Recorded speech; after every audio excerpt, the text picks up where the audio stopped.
It at the next meeting, यानी यहां पर कह रहा है कि your transfer request is concern, we will discussing it at the next meeting. क्या? As far as begin with, by the way, और यहां टॉकिंग अबाउट।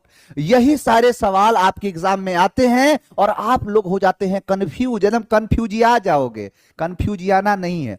आप क्वेश्चन के ऑप्शन को लॉलीपॉप समझ लो। पहली बात कि आप एग्जाम में आपको 4 ऑप्शन नहीं 4 लॉलीपॉप मिलते हैं। हाँ, आपको टेस्ट कौन सा अच्छा लग रहा है उस टेस्ट को पकड़ के उसको जब पूरी तरीके से चाप देना है। अब आप देखिए यहां पर कह रहा है टॉकिंग अबाउट, किसके बारे में बात करने के लिए, यानी talking about, I am talking about this matter. अगर आगे कोई मैटर है तब तो टॉकिंग अबाउट हो जाएगा। दूसरी चीज, आप एक बात बताइए यहां पर कि टॉकिंग लग रहा है तो ये तो V4 है, किसी ना किसी एक्सलरी वर्ब के बाद आएगा तो टॉकिंग अबाउट नहीं होगा।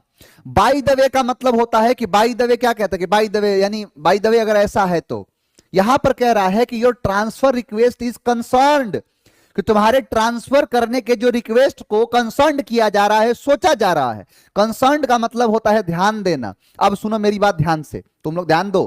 यहां पर एक सीधा सीधा देखो, कई ऐसे शब्द होते हैं ना कि जहां पर वो सीधा दिमाग में छप जाता है। नहीं कहते हैं as far as this question is concerned, as far as, ये सीधा क्वेश्चन बनता है कि as far as your transfer request is concerned we will be discussing it at the next meeting. तो एज फार एज होगा, क्या होगा? As far as, है ना।